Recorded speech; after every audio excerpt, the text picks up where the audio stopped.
రాజుల కాలం కాదు రథము గుర్రం లేవు అద్దం ముందర నాతో నేను యుద్ధం చేస్తా అంటే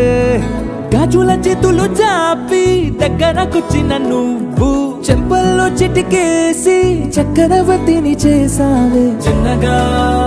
చినుకు తుంపరడిగితే కుండ పుటగా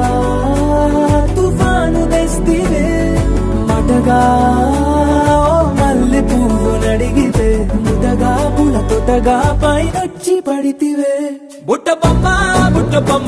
నన్ను చుట్టుకొంటివే